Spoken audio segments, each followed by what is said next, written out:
Hello. And I find immediately that I've forgotten to push play on my presentation. So this is going to go really well. Good evening, everybody, and I hope you've enjoyed your day so far here. If you were there for the beginning this morning, you'll have heard me introduce myself already. My name is Neil.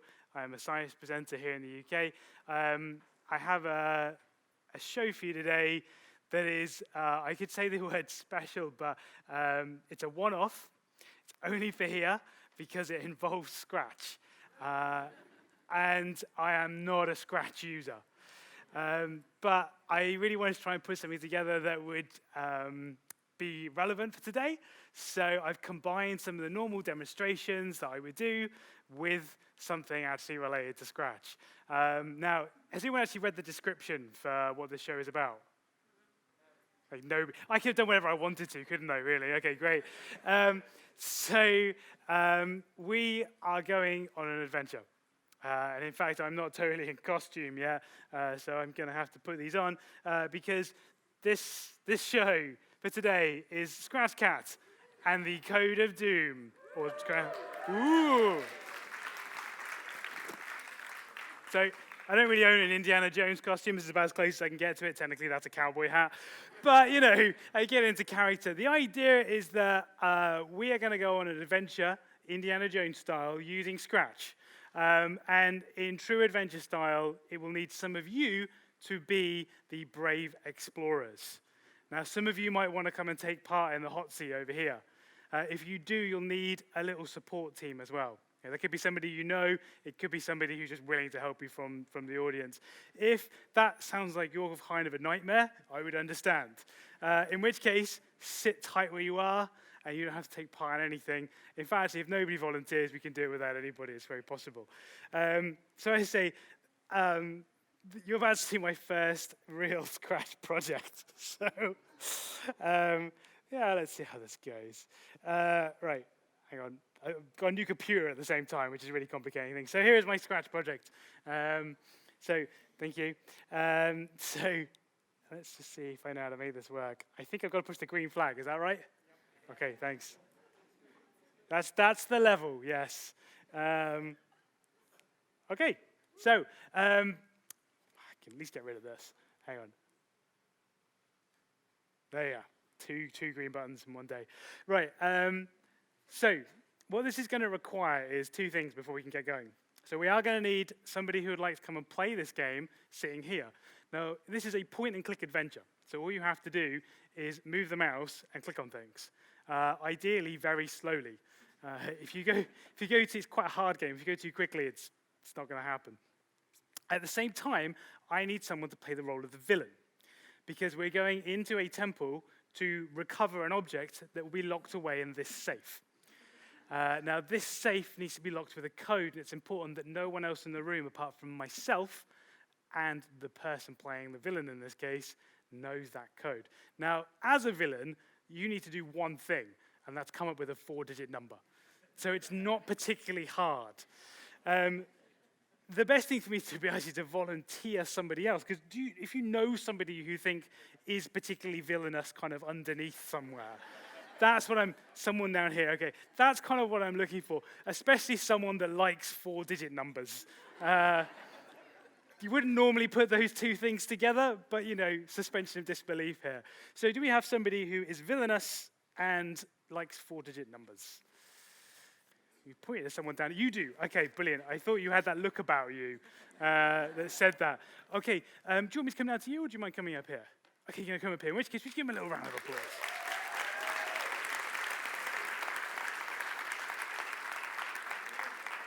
Okay, if you come around this way, you can kind of sneak on up. What's your name? Nadav? Yeah. With an N? Exactly. Same as me. Okay, brilliant. So, Nadav, in your role as a villain, you are secreting away the treasure. So the idea is you get a 4-digit code that is difficult to guess. Okay, so if you choose like 1, 2, 3, 4, the rest of the show, doesn't work. Okay. So me and you can know this, but no one else can. So I have a piece of paper here for you to write this on. And it's very important they don't see it. So could you just come over here for me? We're going to do it over here on the desk. I'm going to write that code down. That's a good space for it, okay? It's just so that no one else can see. Make sure when you've done this, you don't pick it up and show everybody. Okay, I see what you got. Okay, that's pretty good. Let's make that a little bit bigger. So what I want you to do is take up the whole piece of paper with that code, okay? Bear in mind, I have to fold it over again. And, it's all right, I didn't really explain it to you. If you haven't guessed yet, I've never done this show before, so I'll know that next time. Really nice big letters on there. Numbers, really, not letters. There are so many things that can go wrong. Okay, I like that. Is that a number that's special to you in any way? Yeah. Oh, okay, right, good. Everybody else is going to know this by the end. You know that, right? Yeah. Okay. It's actually. Okay, let's not give any clues. Okay, so what we now need to do is to put that code into the safe. Okay, so we're just going to take our bag here, and that's going to go in there, and lock it up. Now, no one else can see while we're doing this, but you're going to hear us making some beeping noises. That's not just sound effects, it's actually the safe. So I'm going to push the little button on the inside of this, and that allows us to reset the code. So can you just type your code in for me? Now, the astute among you may have heard 5 or 6 beeps there. That last one is literally just me setting the code. Okay, that is now locked. Right? So no one can get in there until they know the code. Would you please give our villain a nice big round of applause? That's all we have to do. You can get it done. Okay, now while that's going on, I have something else set up over here. And this is where our code is going to be stored. So we've got the code nicely secure on this piece of paper over here. But in the meantime, we're going to pop it into this box just to make sure no one can see. So obviously, just so you can trust everything that's going on here, it's really important that someone checks this box. So can I ask you to have a quick look at that? It's clearly black. Happy with that? Yeah, there's no secret cameras in it or anything like that. Yeah, it would be a little bit hard because it's just a piece of steel and plastic. So that goes over here. And I'm going to secret the code inside of this. And that's going to be very important for us later on. And just because I can see this going really badly wrong later, I'm going to stick it down as well. So, nearly run out of duct tape. That goes in here. Okay, now you may be wondering what this is all going to build up to here. If it all works, by the end of the show, we will know what that code is.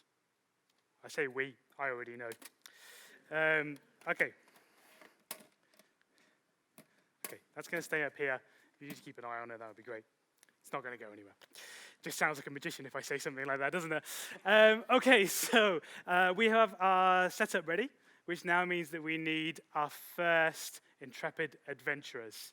Would anybody like to have a go at playing my Scratch game? Yes, we do have somebody in the front. Brilliant. Okay, would you like to come on up, and would you give them a nice round of applause as well?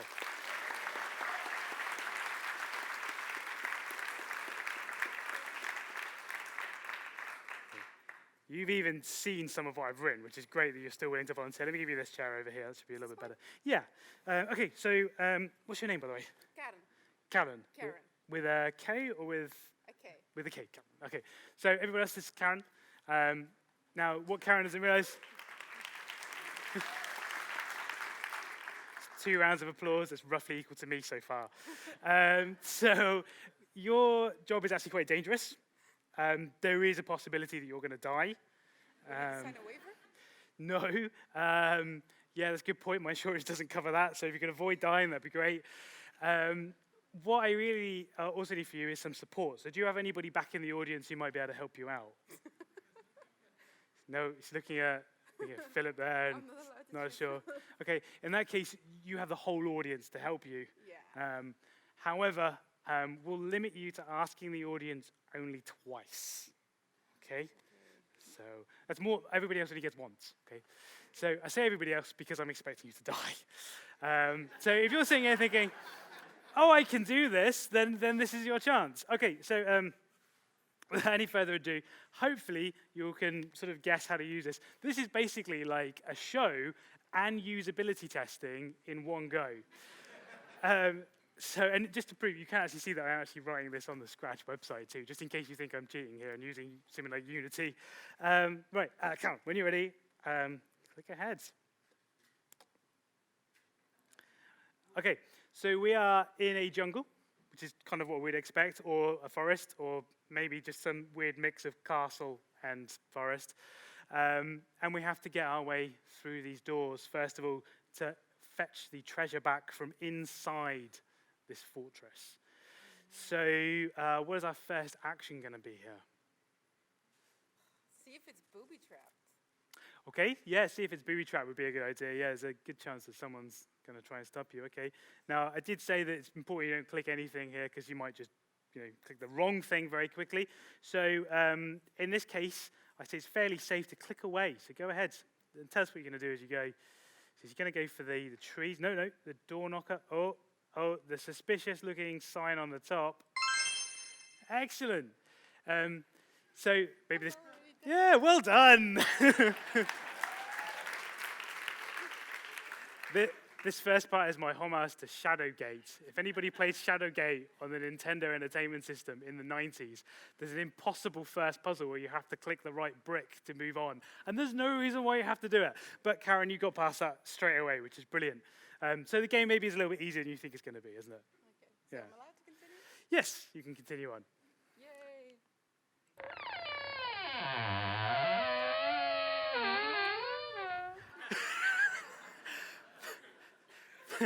That's the built-in Scratch door creaking sound effect. It's like waving the door back and forth to get it to. Okay, 3. right. Meanwhile, we distracted Karen from the clue that came up there saying the number is 3. So bearing in mind that you went through the first puzzle extremely easily, how do you feel about this one? There's 2 options, I think. Either Yeah. there needs to be 3 bars on the door, or there needs to be 3 candles lit. Ooh, okay, so three bars on the door because there's 4 bars on the door, or 3 candles lit maybe because there's 3 candles there. Okay, this is looking kind of interesting. I'm just having a think. I'm just wondering, I should have got something for you, just so everybody else can hear when you make the wrong decision. Let me get one of these for you. I'm looking up here, Chris. Yeah, that's on. That's brilliant. Okay, just because I think we'd all like to know. I think I would put out one of the candles so that there's 3 candles lit. Okay.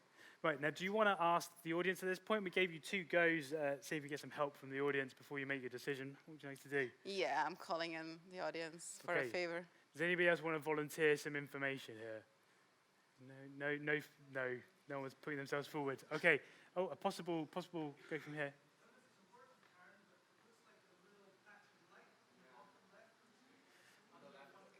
Oh, there's a strange patch of light on the bottom left of the screen. Not on that screen.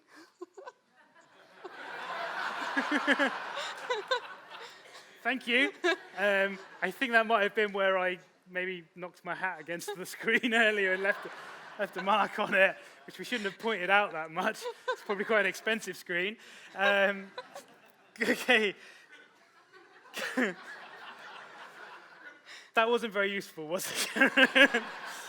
Thank you. Right, so what do you want to go for, Karen?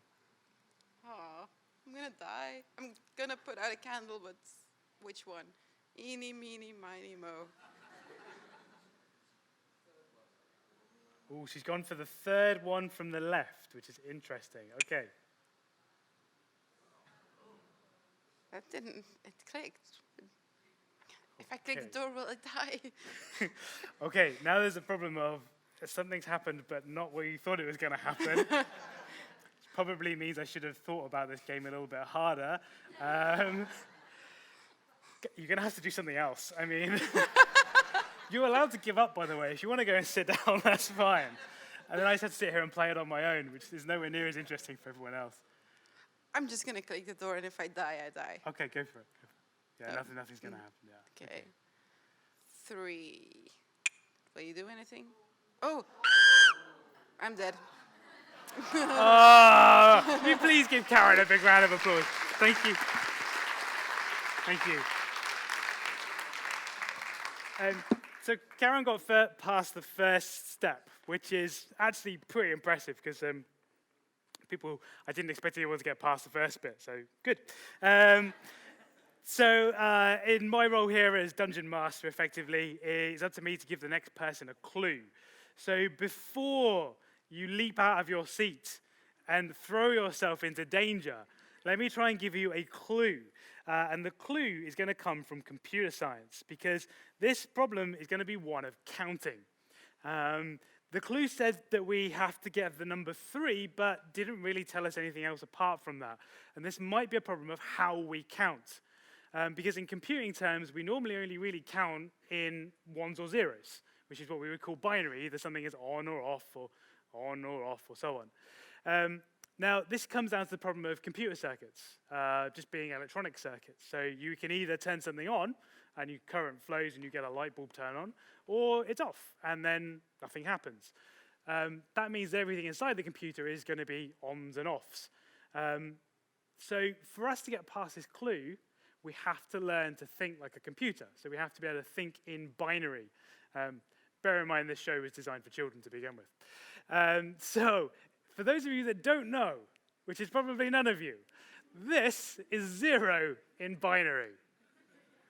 So I'm probably not going to ask you what 1 would be. I'm going to let you figure it out, because this would be 1. Okay, so we've got 0 and 1 either being off or on. The problem is, what happens if you want to have a bigger number than that? You need 2 lights. So with 2 lights, we could have, oh, hang on, I'm clicking too fast now. So we can have lots of different options here. I'm just going to go back to the beginning of that. So we can have this one on. Or we could have none of them on. Or we could have this one on.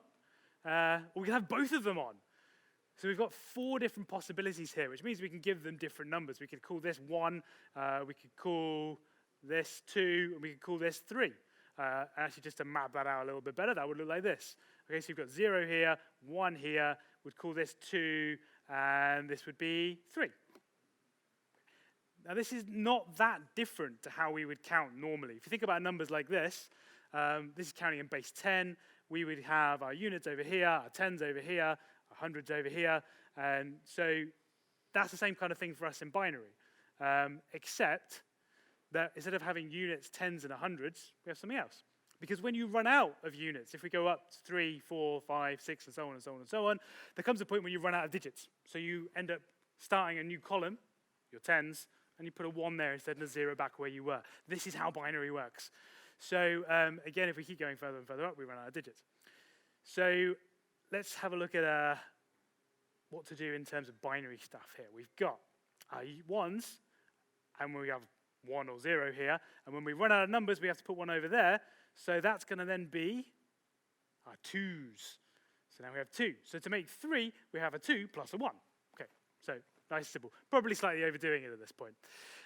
So just to be nice and clear, those are 1s. Those are 2s. If we get another 1, then we have to think, well, what's extra? 4s. Cool, okay. I'm really gone too far with this, but just to be absolutely clear, that's how we count in binary. That's the clue to solve the next room. Do we have another player that would like to try this out? Yes, we do. Okay, over here. Thank you. Would you please give him a round of applause? Thank you. Come up this way.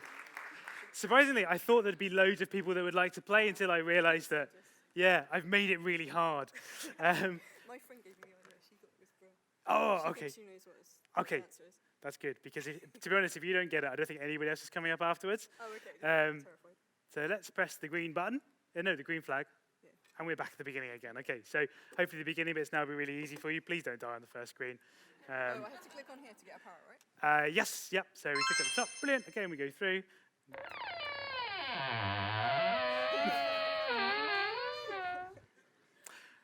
Okay, so the number is 3. Okay. So, what she said was we're starting here because of the lights under there. Yeah.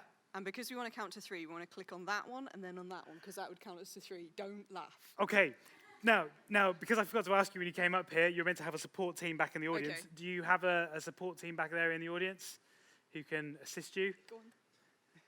So you are, I can't remember who you were sat next to. Yeah, so you can correct her at this point if you'd Have I like got it to. right? Are you happy with that? I can't. I'm not sure who I'm looking at the moment, but Sorry, the lassie's sitting like 4 4 rows. 1, 2, 3, 4. Oh, okay, you're over there. Can you give us a wave? Can I see who you are? Okay. Oh, yeah, you're over there. Okay. So you're happy with that? That's what you were thinking about? Maybe. Okay. Now, because you have a support team, you only get 1 time to ask the audience. So do you want to check with the audience whether they agree now, or you can save that for later?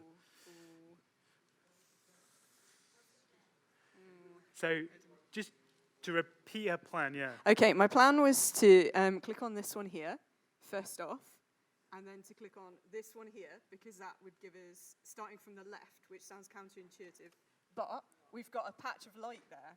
Or should we do what we're meant to do normally and start from the right? Okay, okay. Okay, let's just get a quick vote on that. If you think you vote. should start from the left, could you please just raise your hands? And if you think you should start from the right, could you please raise your hands? Okay, the sensible people to put their hand up. Right. Yay! I think that's about as hard as it gets. Okay, we're in another room. Okay. Of these is not a programming. Oh, for goodness sake. Right. I This, can't even read that. it's meant to be in a different language, so you know I okay. can't read it, yeah. Okay, so this might be a little bit of a difficult one for you. So maybe it's best if I now talk a little bit about what we call esoteric programming languages. So if you're not familiar with the idea of an esoteric programming language, you will be after this. Programming languages are meant to be like simple to use, right? But they never seem to be. So obviously around here, we use a very special programming language. But if you went to do programming sort of 20 years ago, you'd probably learn C first of all. And in order to write the most basic program, you have to do all of this stuff. All this does is writes to the screen the words "Hello World," and then actually gives you a new line as well, which is kind of a bonus. So most programming languages look very similar. If you get a C++, you get something that's kind of the same thing, right? The words are different, but the structure is about the same. There's this kind of thing about including stuff at the beginning, and then you sort of mention there's like a main bit, and then there's a bit with the words in it. Java's a little bit easier to understand, even if you don't actually know much about it. So you end up with this kind of title for your program, and then you just kind of write system.out.print, that's line. Okay. Yeah. And we had to then, for some reason, we had to put all these little curly bracket things in there as well. Otherwise, nothing works. Who knows why? So it's one of the great mysteries of the universe. Still, yeah. It's meant to make it easier to read. Yeah. So apparently, she's a fan of the curly bracket things. So what about these esoteric programming languages? Well, these are ones that aren't really meant to be easy. So my favorite of these is called Lowell Code. So Lowell Code is a programming language, but it's designed in the sort of speak of lolcats. Now, if you don't know what a lolcat is, you don't understand how to waste time on the internet, or at least how people used to waste time. It's a website where you basically just look at pictures of cats. But all the cats, I know it used to be all aggregated, now it's just Twitter, but they used to be aggregated together in this cat-specific website. But the cat's always spoke in a certain way. So in this case, Spitz is saying that he's fixing the computer, but instead he says, KK, me thinks it's fixed, you reboot now, KK. KK is okay for a cat. They had their favorite phrase is "can has cheeseburgers," which I think is to asking for a cheeseburger. And they don't spell anything correctly either. So Lowell Code is basically like code written by lolcats. So you start your program off by saying, hi, and then the second line, no really, the next line is to check to see whether you can have the standard input-output library. So that's can has stdio. You then say, visible, hi world. To be fair, this doesn't say hello world, it does literally say hi world, but it's much funnier that way. And to finish the program, you have to at least say thank you, so you've got, okay, thanks, bye. It gets weird. Actually, the guy who wrote this, I believe is at Lancaster University, and he also did... Yes, yeah. So you can write a whole functional program in this. And the second version was one of my absolute favorites. This is Chef, and it's also written by the same person. And Chef is a recipe form of programming. So your variables are all listed as ingredients in your recipe.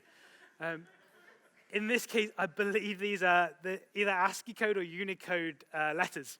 So each one of those things relates to some amount of stuff. But anyway, you can kind of see where we're going with this. So you take all of your ingredients and you put them into the mixing bowl, which is just to combine them together. You liquefy them, you put them into the baking dish. That says one. And this would actually put out hello world to your computer screen. I feel like I've learned something today. Thank you. It gets worse. as far as I can tell, the very first esoteric language is one called Intercal. And it goes back to the early 70s. And this is when people, I guess, had nothing better to do with computers than make them really hard. So Intercal is deliberately written to be difficult to program in. So there's no kind of like plus and minus and divide and times. You're left with only very, very simple operators. So you have to kind of, honestly, this is a Hello World program. I'll be honest with you, I don't understand how it works. What I do know is that even if you get everything else here right, if you get to the end and you get an error that comes out at the end afterwards, the most common error is not polite enough. You have to write please enough times in your program, otherwise nothing happens.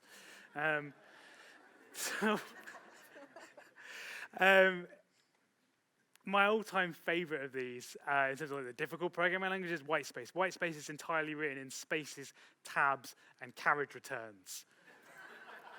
Now, most of you can work this out already. This is a Hello World program in Whitespace. Because it's spaces, tabs, and carriage returns. Okay, so if that seems hard enough to program in, you've done nothing until you've come to Malbolga, the hardest of all programming languages.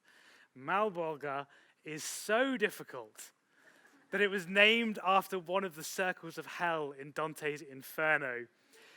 Nobody could work out how to program it because every time you type something, the whole programming language shifts. So what you need to type next is different. So in other words, if you type a plus, the next time you want a plus, it's a different key. It was finally hacked by somebody with a cryptographic algorithm that's usually applied to decoding DNA. And this is what a Hello World program looks like in Malbolga.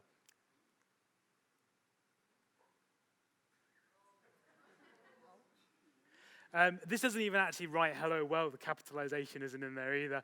But yeah, it's a close approximation. So it kind of gives you an idea actually of why Scratch is so good, because, you know, Hello World. Exactly. This is it. This is a Hello World program in Scratch. It's much better, right? Okay, so having trained you in esoteric programming languages, how do you feel about tackling that problem? Absolutely confident. Okay, let's go back to our game. So we had a choice here. One of either Pikachu or Snorlax is actually an esoteric programming language. One of them is not. Okay? So hopefully someone's Googled it. Yeah, so it's a choice of A or B. Now, before you make that choice, let me just specify this a little bit better. So we have here A. You're watching this still, aren't you? Good. And we have B. And your choice is very important here, because if you choose the wrong one, then there's a bomb behind it. Yeah, exactly. So there's not really anything else to do here. Well, I suppose technically, yes. Not in that way. If you want more explosive stuff, you have to come tomorrow night's show, I'm afraid. There's less of that in this one. Okay. A or B, which is it going to be? So you can't ask the audience because you've actually used your ask the audience, but you do still have your support team back here of one, I think it was, wasn't it? So I can't see where you are back there, aren't you? So do you have any preference here on what it's going to be? Yeah.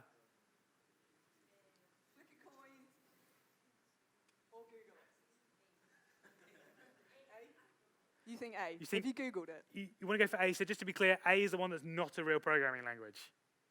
Yeah? Okay. So you think A is not a real programming language. So in that case, the question is, which one of these is not a real programming language? So, hang on. Have I got this the right way around? Oh, I've put them the wrong way around on there. And it's really hard to change that without everybody else saying was, yeah. So which box was it you wanted again? I think you said A, didn't you? Yeah. Go for A. It's fine. A. I'll Okay, definitely you're going to go for A, and A is right. Yay! B had the bomb behind it. Which is just a shame. Actually, yeah, I know. It was really difficult to hide it from you. Yeah, I know. Oh, but that's very good for me to know. Thank you very much. It's cheating by looking at the box over here. I'm a teacher. So as it happens, your choice is completely correct. So I'll now take these really overdone bits of laser cut plywood out of the way because your choice is correct. Now, actually, behind number A, there was also something else, but I realized I couldn't hide it from you. So you get a bonus item in box number A, and there's a plasma ball. Okay, now plasma ball is going to be very useful for us. So allow me to show you why. Now, hopefully, all of you own one of these. Does everybody have one of these at home? No? Yes, some people? Okay. All right, everybody else should get one after this. So I'm just going to show you very quickly what this does, just in case you're not familiar with the concept of a plasma ball. It is really properly known as a Tesla coil because it's named after Nikola Tesla.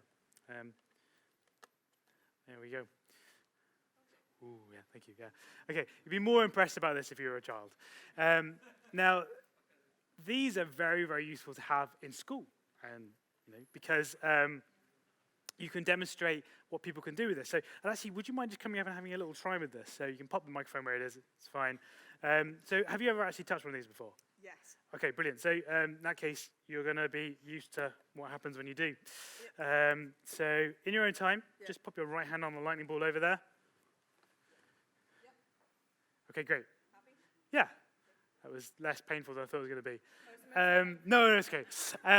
So sometimes people get a little shock as they do it. But so at this point, you can see that all the electricity is going onto you, right? Yes. Because you'll get the little line up here. And the nice thing about plasma balls is a really nice way of demonstrating the conductivity because you can put your right hand on the top. And would you mind just putting it back on there for a second? So while you do this, Shock me next time. no, it's okay. No, I was only kidding. This show is short of jokes. So if you just put your left hand up for me like this. Like this. Okay, cool. Yeah. You are now actually hitting everybody over here with lightning. Okay, you've got to kind of get the fingers out there. Yeah, exactly, right? Okay. Sorry. Maybe we're finding out what you would do if you ever did have that power. So, I'm actually not joking. There is genuinely lightning coming off your fingertips. Yeah. And we can prove it. If you just hold that hand out again for me. If you just take hold of this for a moment. Like Take a grip of it. Yeah, okay, not so much that you break it. Okay. We can actually get the light to turn on as well. Nice. A lot of people do these with Van de Graaff generators. They're actually really nice with plasma balls. Yeah, more reliable. Okay, so having just shown you how this plasma ball is working, you can take that back with you. So this is for you to take with you as well. There you go. And we can come back over to here, and we'll carry on through the dungeon. Oh, I've got to do more work. Yeah, there's more to the game still, yeah. Okay. So we have a room to go through at the moment over here. So, so you have to pick your box. You can pick A. You can pick A now. It's fine. Okay. Yeah, it's safe. It's safe. I feel like I clicked on it. Oh, and there's an arrow as well. Great, excellent. Okay. I think I've not understood about sound effects and like when stuff happens. Oh my God, there's a robot. And we were at the safe, but there is a robot in the way. We're an ancient civilization that had the technology to have safes and robots. And we are going to need to be able to defeat this remote control robot. So, any ideas about how we're going to do this? Drop. He's in the way of the safe. Okay, you have an item that you've picked up with you that you could use here. The plasma ball, that's right. Okay. Chuck it at the hand. Yeah. No. I mean, Good response, but sorry. if you throw it, if you throw it at the screen, nothing else is going to happen really. But there is something that we can do with this. So you can stay sitting down there for a moment. If we plug the plasma ball back in, it's very important this robot is radio controlled. So down here I have a radio with me, and I've got this tuned in. Let's pop it over here for now. It's a song called Mongrel, Okay. and it's about the fact that she was. So I'm tuned into Radio 4, which, if you're from the UK, you will understand is quite boring and very likely to talk about Brexit. So let's move this over to something else. We'll have some Radio 1 instead. There we go. Bit more tuned. Now at the back, can you hear that okay? Okay, that's very important here. So our radio is working the same way that the robot would do. Let's pop them down there for a moment. Where the radio signal is going to come through the air and hear the robot. Now, this is where we're going to pretend this is the robot, okay? And you are going to have the power to stop this. So you need to come just over here for me. Let's pop that over there. Yeah, I'll bring it over for you, actually, I think, because there's loads of wires everywhere. So all you have to do is put your left hand on the lightning ball and at the same time reach out to the radio, okay? That's not going to let me up. You can't be.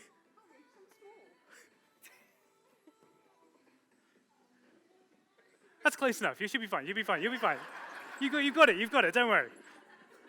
I've never done this with someone else. Oh, It shouldn't be, you shouldn't have to touch it. No, you should be okay.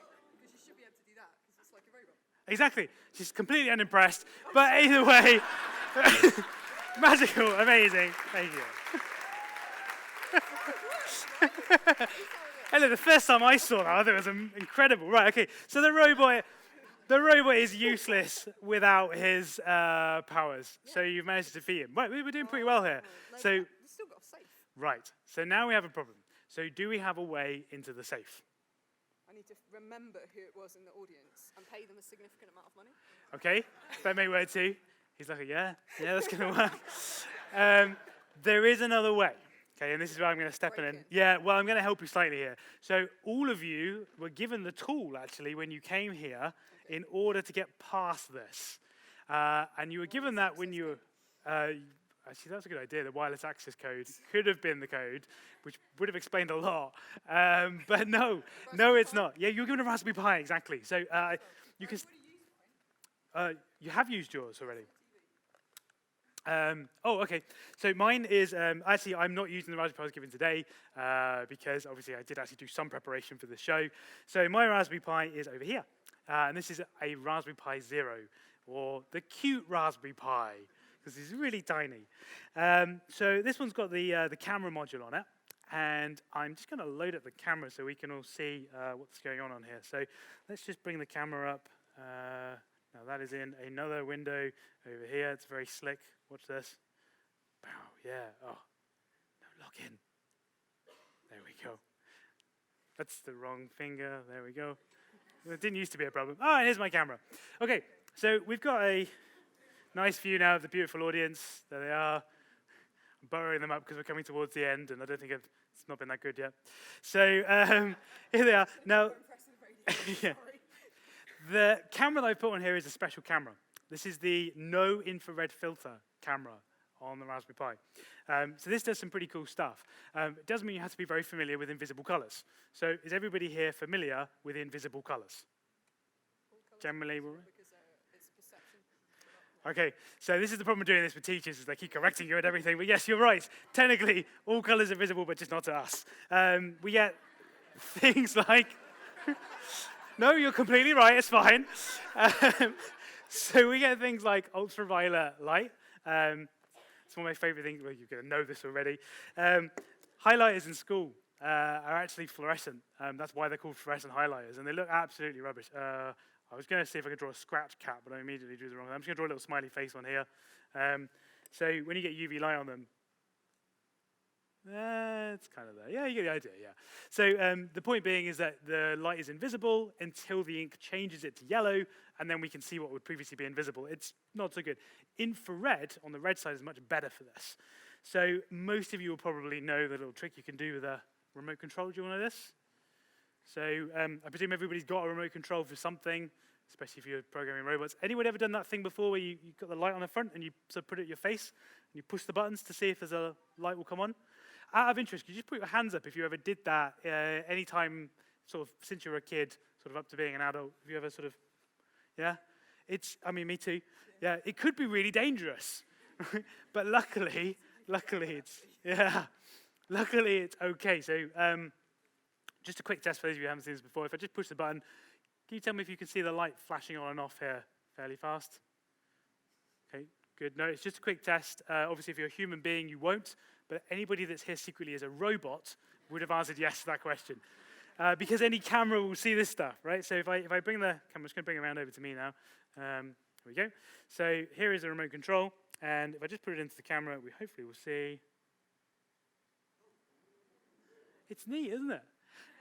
Now, you can do this with any CCD, because any camera like this is susceptible to showing infrared light. So there's normally a filter in the way, and that's what the no infrared filter camera is that you get with a Raspberry Pi. It doesn't have the filter, so it sees infrared much better.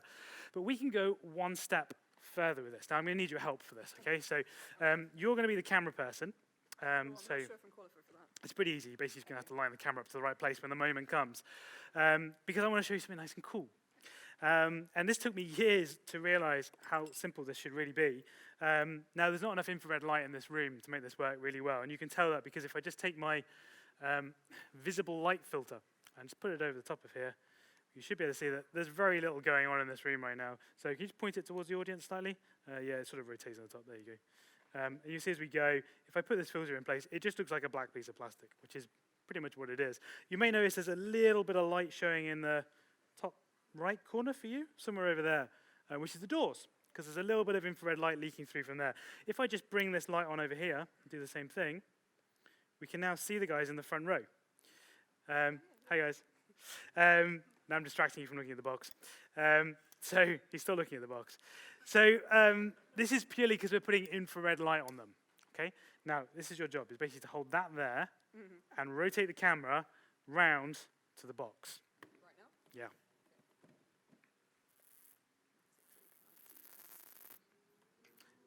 Just to be clear, it's nice, isn't it? I'm glad. No one's ever seen this before. Well, people probably have, but you know, I've never shown it to anyone before. So inside here should be the number. So yeah, what I need to do is to bring the camera a little bit closer and see if we can actually see what the number says. I'm reasonably confident that we're going to be able to pick this out. Sorry, mine you too. Yeah, Okay, it's all good. would you at 3, 7, 7, 8? But it's the wrong way. Wow. It's the wrong way around, do you think? What, do you mean to be like that way around? No, I'm just being an idiot. Sorry. Oh, that's okay. I'm not sure either I at this was point. just being an It's 3, otherwise that would be really, really tricky. Okay, so we've got 3, 7, 3, 7, 8. Okay, you can let go of that. That's fine, pop it down the table. So we come over here to the safe, which means you've actually got the code for the safe. No, but I can't remember what it is. Like, seriously. 3, wait, there you can. What is it?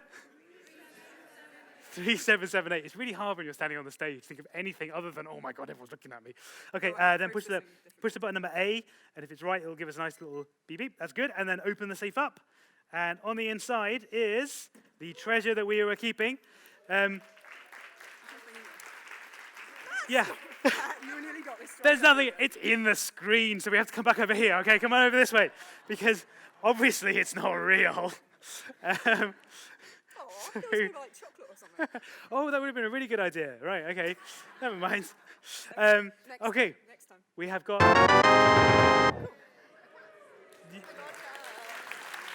Well done. Now, We've got to get out. this would have been a really good point to leave it on, but we've got one extra thing. So the exit has been blocked on the way out there. It looks like the sort of electronic doors have been broken into and sabotaged. So we're going to have to connect these manually. So for this final thing, I think we're going to need your support out on stage here to help us with this. We can get them through it, and there is one way of connecting this circuit up.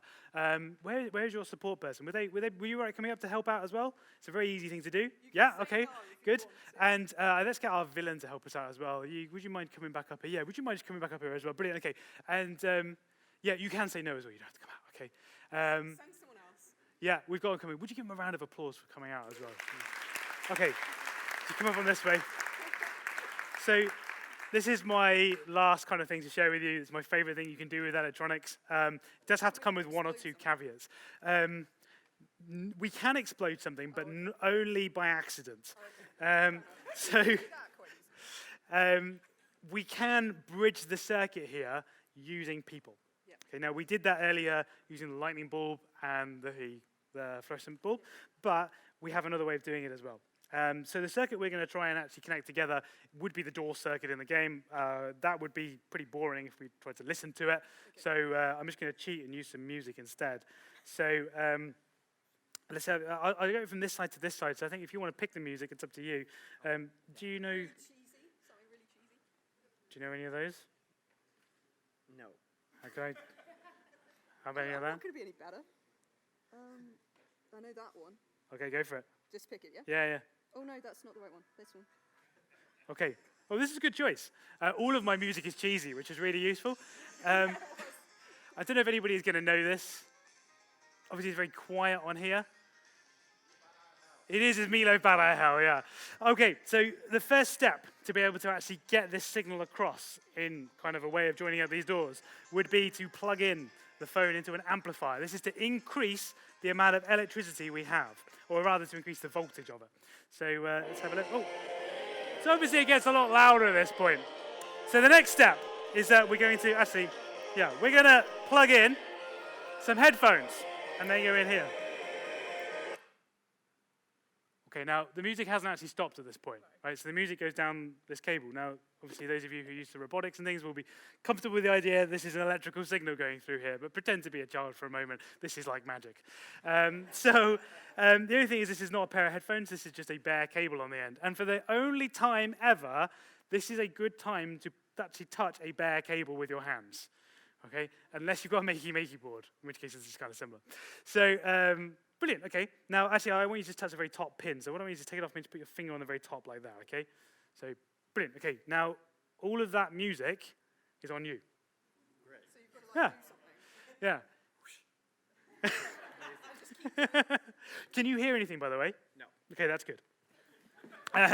Because occasionally people say yes, and I really don't know whether to believe them or not. Okay, so that's good. So the music's on you. Let me just check to make sure it's actually still playing. Yeah, that sounds pretty good. Okay, so our next stage is to actually then see if we get anything out of the other end, and that's what the other amplifier is for.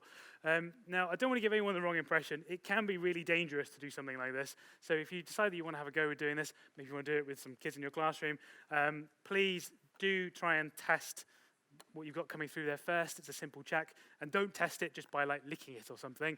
Like, you know, get a multimeter. I'm joking. Naomi, can you come over here for me? Actually, I'm just gonna connect you up. Can you put your left hand out for me like this? That one, good. You confused me there. It's like, No, just checking. Yeah, that's can you hear that? Yeah. Okay, so that's the sound that you normally make electrically. That's normal. Yeah. So obviously we're not getting what we want because you're not connected together. So the next step, yeah, exactly. And my preferred method is the fist bump, exactly. Yeah. So and then yeah. Okay. Now, if you get this working, you can play around and DJ with it as well. You know, kind of like this. But I'll leave you to decide this. Okay. Let me just check to make sure everything's on because I haven't checked for a little while. So music is playing. So that should be Meatloaf coming through if we get this right. And this is our last thing we do, by the way, before you escape. So hopefully it's going to work. Back of your hand, if you could, please. And then 3, 2, 1, fist bump. I think we got something. No, we did. Yeah, okay, go together and hold together. Okay, thank you very much. Thank you. Oh, we have one more thing to do.